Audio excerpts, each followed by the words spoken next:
expliquer ce que c'est que IFA. Vous voyez l'instrument que je porte au cou? C'est le chapelet de divination qu'utilisent nos devins, Bokono, Babalao ou Aouno. Dans la tradition Yoruba, ça s'appelle Okwele. Et dans la tradition Fon, on l'appelle Agumaga ou Akple.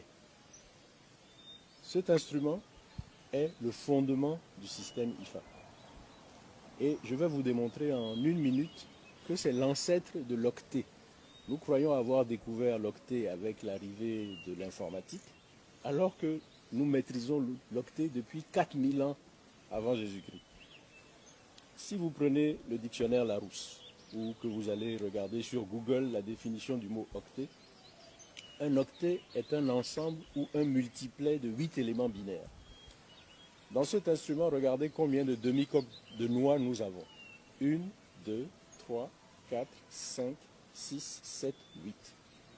Et chaque demi-coque de noix, si on la jette sur un support rigide, elle présente ou une face creuse, ou une face convexe. N'est-ce pas un élément binaire?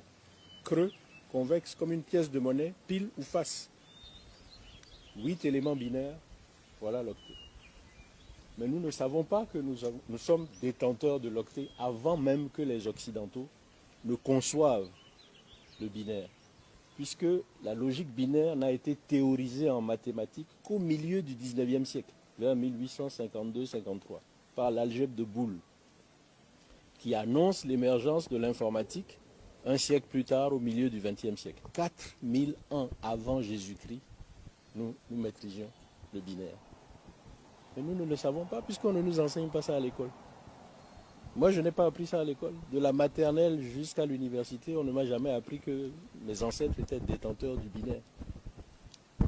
Voilà pourquoi, depuis 10 ans, je suis engagé à nous réconcilier avec nos savoirs endogènes. Nos ancêtres nous ont laissé des trésors, mais on nous a appris à les renier, à les diaboliser. Et nous croyons que tout le savoir vient de l'Occident. La science universelle reconnaît l'Afrique comme le berceau de l'humanité. Donc les premières créatures de Dieu, Dieu va leur cacher sa parole de vérité et puis il va la révéler aux Hébreux, aux Arabes, aux Grecs, aux Latins, aux Indiens, aux Chinois. Et il ne va pas la révéler à nous. Non. Nous sommes détenteurs de la spiritualité, de la science, de la pensée, de la civilisation. Mais les vicissitudes de l'histoire ont réussi, à travers l'esclavage, la colonisation, à nous convaincre que nous étions des sous-hommes ou des hommes inférieurs. Et au fil des siècles, nous avons fini par y croire. Mais c'est archi faux. Voilà, je viens de vous démontrer en 1 minute que nous sommes détenteurs de l'octet, avant que les autres n'inventent le mot. Voilà un octet. Eh bien, cet instrument, c'est mathématique. 2 puissance 8 égale 256. Quand on le jette, offre 256 configurations possibles. Ces 256 configurations correspondent aux idéogrammes d'IFA, et qui sont la base commune de 3 sciences. Donc imaginez que les 256 idéogrammes, je les enferme dans mon poing, comme une sacoche. Ils sont la base de 3 sciences. La sagesse, la divination et la pharmacopée. La sagesse relève de la dimension exotérique.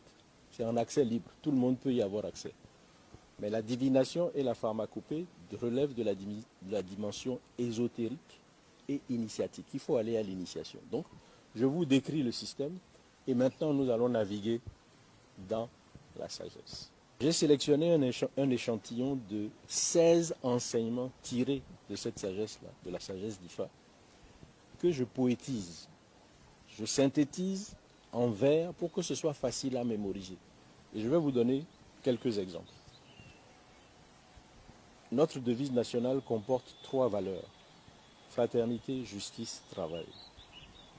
Pour illustrer le travail, j'ai pris un enseignement d'IFA qui découle de l'idéogramme Loso-Sa, qui est la combinaison du 5e et du 10e pictogramme de l'alphabet d'IFA, qui en comporte 16. Loso-Sa prend exemple sur le nez pour enseigner l'effort et la persévérance, le goût du travail. Vous savez comme moi que nous avons 5 sens: l'ouïe, la vue, l'odorat, le goût et le toucher, qui sont symbolisés par des organes externes que nous voyons: les oreilles, les yeux, le nez, la bouche et les mains. Quand vous dormez, perspective, vous avez 4 organes qui dorment, mais un qui est toujours à la tâche. Le nez, parce que le jour où il s'arrête de travailler, c'est le tombeau. Eh bien, nos ancêtres, dans leur génie biomimétique, ont pris exemple sur le nez pour enseigner effort et persévérance. Et voici le poème qui en découle. De tous les organes servant les sens, le nez seul est interdit de somnolence. Le salut et le réconfort sont au bout de l'effort. Investi d'un rôle vital comme l'appendice olfactif, on est condamné à rester vigilant et toujours actif. Le salut et le réconfort sont au bout de l'effort. Puisque notre destin est d'être travailleurs, que persévérer ne nous fasse jamais peur, car c'est à l'épreuve salutaire du labeur qu'on accède au véritable bonheur. Le salut et le réconfort sont au bout de l'effort. Je vais vous donner un deuxième exemple. Celui-là, je le considère comme le plus beau des poèmes que j'ai composés en m'inspirant de la sagesse d'Ifa. C'est l'humilité. Là, nos ancêtres ont pris exemple sur l'océan pour enseigner l'humilité. Imaginez, perspective, que nous soyons tous les deux à la plage, face à la mer, à l'endroit où les vagues se transforment en écume. Et nous assistons au flux et au reflux de la mer. Vous connaissez la puissance dévastatrice de la mer. En cas de tsunami, elle nous prend comme des cailloux, elle nous projette contre le mur, et c'est notre cadavre qu'elle va entraîner sur des centaines de mètres. Mais malgré cette force destructrice, elle est capable de venir se prosterner à nos pieds, comme pour nous vénérer. Voilà l'exemple que nos ancêtres ont pris pour enseigner humilité, vertu d'être puissant. L'océan, fort de sa toute-puissance et de son impressionnante immensité, qui virevolte, gronde, déferle avec violence pour venir s'incliner à tes pieds avec humilité, te prouve qu'en dépit de ton insignifiance, il respecte en toi une part de divinité. Quelle que soit ta force, agis pour la paix avec tempérance. Humain, homme ou femme, qui que tu sois, avec conscience, pratique l'équité.